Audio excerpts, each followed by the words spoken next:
مرحبا بكم مشاهدينا من جديد. ضيفنا داخل الاستوديو شخصية جمعت ما بين العلم والرياضة وبين دقة الطب وذكاء الشطرنج.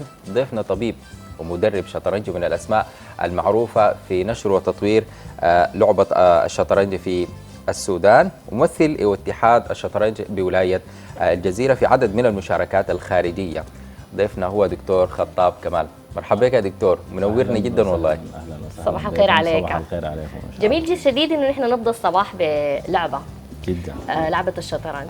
مبدئيا كده الطب والشطرنج علاقتهم ببعض شنو؟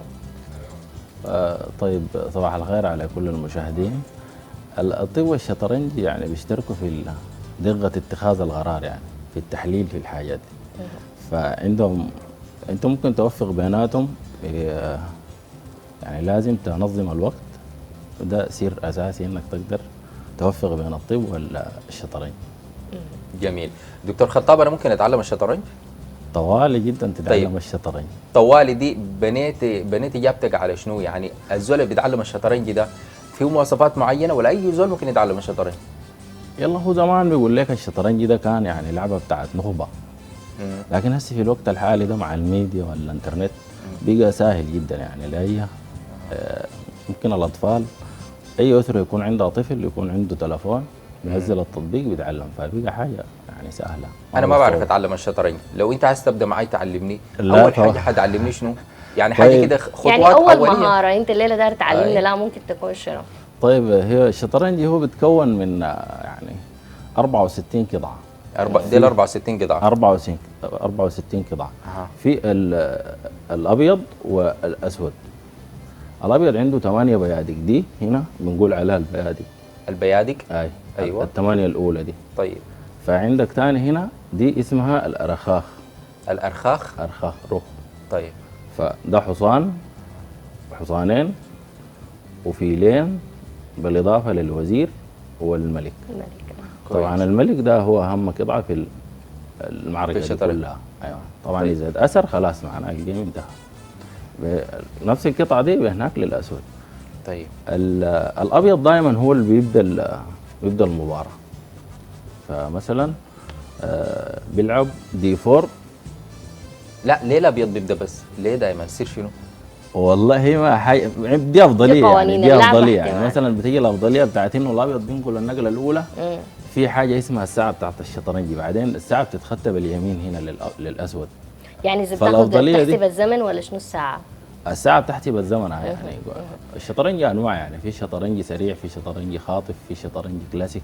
طيب. دكتور كل- خطاب، معلش انت قلت اول ما بدينا اللي هو حاجه ربطت لنا ما بين الطب والشطرنج. في الحياه الشطرنج فاتك شنو؟ الشطرنج بيساعد في التفكير، يعني بيساعد في اتخاذ القرار. يعني هسي ما دي مثلا دي نقله، انا لازم افكر اول شيء عشان انقل النقله دي، لازم افكر صحيح. فانا طالما نقلتها ده كده بقى قرار، انا اتخذت القرار ده. القطعه اللي حركتها دي قول اتاثرت، او من هنا من القسم الثاني اتاثرت، دي نتيجه للقرار اللي انا اتخذته. فهنا انا لازم يعني شنو اتحمل انا نتيجه القرار. نتيجه القرار ده. طيب، انت عارف يا معاد، انا المعلومه الوحيده يمكن يكون عارفها عن الشطرنج، انت لما تتخذ قرار اتخاذك للقرار ده بيكون مبني على انه انت بتفكر في القرار اللي بعديه. في القرار اللي بعديه والقرار اللي بعديه، واهم شيء انك انت شنو يعني الحاجه اللي بتحصل من الحاجه انت ما خلاص ده قرار انت اتخذته، فلازم تتحمل. يعني ممكن لو الحاجة ده. قلنا انه هو بيعلمنا في الحياه مهارات او قيم. تفكير سليم يعني. يعني انا فهمت اتخاذ انه قرار. بيعلمنا المسؤوليه. طبعا طبعا. يعني انا فكرة ما دي إنه حاجه أتخذ انا قرار عملتها أبقى بيدي، انا قدر- لازم اتحمل مسؤوليتها. يعني دي طيب. دي بتعلم كثير. اللي زول ما بيعرف شطرنج نهائي بياخد زمن قدر شنو عشان يبقى هو زول قادر يشتغل قادر يلعب شطرنج ويكون فيه ماهر يعني في الليل؟ والله ما بتختلف يعني من زول لزول. يعني الرينج كم مثلا بيكون؟ يعني زول مثلا نقول ما بيعرف القطعه دي، ممكن في نصف ساعه انا اديه كل الحركات بتاعت القطعه دي، هو بكون عارف الحركات دي. لكن تاني الخطط والقواعد والافتتاحات والاند جيم، فهو الشطرنج بقى يعني علم هسي ما لعبه. هو الشطرنج علم، عنده اكاديميات، عنده مدارس. صحيح صحيح. وانت بدأت تكتب كتاب؟ في كتاب هسي اساسيات الشطرنج، لانه هنا في السودان يعني نحن ساعيين انه الشطرنج يعني ينتشر في في كل أسرة سودانية ممكن نقول. ولازم يكون في يعني أساس للحاجة دي. والكتاب طلع ولا لسه؟ الكتاب هسه يعني في تشاطيب الأخيرة ممكن نقول يا سلام. جاهز. فخورين جدا نحن بانه انت عندك كمان مشاركات في بوتسوانا كانت لافته جدا. كلمني عن تجربتكم اللي كانت بتمثل اتحاد الشطرنج بولايه الجزيره. ايوه طبعا كان قبل اسبوعين تقريبا شاركنا في بطوله افريقيا للشطرنج. كان مثلنا السودان شخص الضعيف واخونا باشمهندس ياسين محمد نور من اولاد بورسودان، والبروف خالد عبد العاطي ده مستقر اصلا هناك في بوتسوانا. يعني كانت تجربه جميله ما فيها اي كلام، استفدنا احتكينا بالمستويات الافريقيه دي، ويعني قدمنا النتائج. ما هي كانت النتائج المطلوبه، لكن عملنا اللي علينا نسبه لظروف البلد وكده. ما قصرتوا. دكتور خطاب، اهتمام الناس بالشطرنج الفتره الاخيره من خلال ملاحظتك او متابعتك، هل في زياده ولا هو العادي يعني؟ لا في زياده طبعا. ما قلت لك مع الميديا دي يعني الشطرنج يبقى متاح. يعني ممكن انت في بيتك الشافع براءه من غير ما هناك ينزل التطبيق. يعني الفرق شنو بين التطبيق واللعبه كده على ارض الواقع؟ واين توجد المتعه اكثر؟ يعني دائما ما بيقولوا انه الحاجه الحقيقيه ما زي الحاجه اللي بتكون من وراء الشاشه. فبالفعل يلا ما في حاجات بتكون عمليه وفي حاجات يعني بتكون يعني زي الرقعه دي الستاندر يعني. الا كمان ثاني تيجي البطولات بتاعت الاونلاين دي برا. فالستاندر يعني الاتحاد الدولي لازم انت تقعد في رقعه بمواصفات معينه، الصاله ذاتها مواصفات معينه، الترابيزه مواصفات معينه، عشان على اساس انه انت تاخذ التصنيف والحاجات.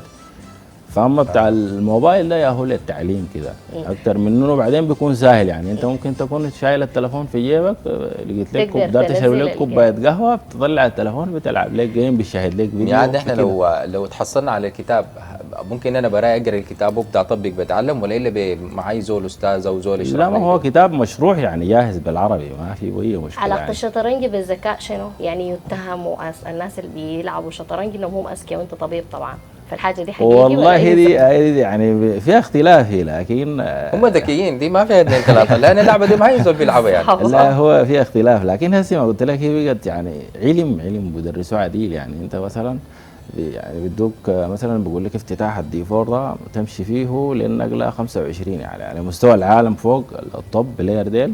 يعني الواحد بيكون حافظ له مثلا 25 نقله. فدي هنا دراسه، يعني دي ما عندها علاقه اصلا بذكاء. انت بتدرس بتكون عارف شكل الجيم في النهايه ماشي لوين. انت الزول ده بتنتهي من المباراه دي كيف. يعني في الحاجه دي بقت خطط وافكار يعني مدروسه قبل تبدا اصلا النقله الاولى. جميل. دكتور خطاب، انا داير اسالك سؤال انت بدأت به الحلقه، واحنا اصلا ليله موضوعنا عن خطاب الكراهيه والتمييز. انت قلت الابيض بيبدا دائما، ده تمييز صح يا ميعاد؟ ايوه ده تمييز. يلا ما دي انا طيب يلا فيها افضليه طالما ادوا الابيض النقله الاولى.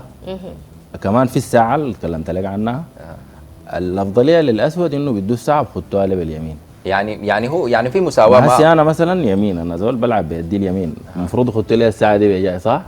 لكن انا ادوني النقله الاولى بالابيض. انا ما كمان يشيلوا لي من الساعه يعني مساواه. يعني ينفع احليها. ما هي المساواه جايه هنا في الناس كلها يعني سوت في الموضوع ده. ينفع احليها لكم انا براي ينفع وانت تقول لي صح ولا غلط. احس انه لكل منا جانب ابيض واسود، فنحن ليه ما نقدم دائما الحاجه الابيض يعني. حسيت كده. والله دي فلسفه عميقه، لكن نحن ممكن شنو يعني نجي في مره ثانيه ممكن نحاول. يا اخي نحن ليه نبدا ذاته بالابيض، نجرب نلعب بالاسود من لكن هي قوانين اللعبه تبدا بالابيض. قوانين الاتحاد الدولي تبدا بالابيض. لا ما هي بس المعادله بتيجي في انه الساعه لازم تتخطى بالاسود. دي مساواه طبعا يا معدي، بيبدا الابيض بيخطوا الساعه للاسود. الدكتور نحن زماننا خلص في الفقره دي، ورينا الكتاب ممكن الناس تتحصل عليه وكيف. والله هو هسه قيد الانشاء، لكن لما يتنشر هو حيكون طبعا ما حيكون مدفوع، يعني حيكون مجاني. انت حاليا بتدرب ناس لو داير يتعلموا الشطرنج؟ نحن هسه حاليا في نادي سواكن هنا في حي العظمه، برضه في انشاء اكاديميه عشان الشغله تكون مؤسسه مجننه. ايوه مؤسسه ونمشي قدام. فالكتاب ده ذاته حيكون المنهج ذاته للاساسيه دي. هي حتكون سلسله كتب. حنبدا باساسيات الشطرنج، يعني ده مناسب للهواه والاطفال. عبر الاكاديميه لو حابب تحيي اي زول او ترسل تحايا ممكن تحيي. والله نحن بنشكر يعني من هنا كل اللي ساعدونا في دعم بطولتنا، مشاركتنا في بطولة افريقيا دي، على راسهم الاتحاد السوداني للشطرنج، وكمان اتحاد البحر الاحمر ما قصروا معانا برضه. أسرة نادي سواكن كلهم لاعبين وإداريين، كوتش محمد سعيد وكوتش مزامل أخونا عامرون، وكمان برضو اتحادنا اتحاد ولاية الجزيرة الأستاذ هاشم أبو ضفيرة أخونا نرسل له عزو. تحيه منه. ايوه اخونا حيدروه سمعوا. شوف انا اذا كان دار اذكر اسماء كده الحلقه شكرا راح لهم تنتهي. كلهم. شكرا دكتور لك. شكراً لهم خطاب، كلهم. انبسطنا جدا والله بالاستضافه جداً. دي، الله يديك بنتمنى انها العافية. تتكرر، بنتمنى انه الناس تقدر الله توصل يديك لك عشان العافية. تعلموا الشطرنج. ما شكرا في- لك كثير ما في وشرفتنا مشكلة. كثير. ما في مشكله. شكراً لك. لو كان ممكن بس طلب يعني تعملوا لنا دعايه لموضوعنا ده، زود داير التليفون تدوا التليفون، لانه نحن هسه بنأسس لاكاديميه شغل حيكون مؤسس ومنطقي ان شاء الله. ان شاء الله جميل. بإذن قل الله. رقم إن شاء الله. تليفونك. كل التوفيق يا رب. 09 127 987 92 ده شغال واتساب. والعنوان؟ العنوان نادي سواكن حي العظمه نادي سواكن حي العظمه 09 127 987 92. 92. شكراً. شكرا لك. شكرا جزيلا. الله يديك الله العافيه. يديك العافيه يا رب.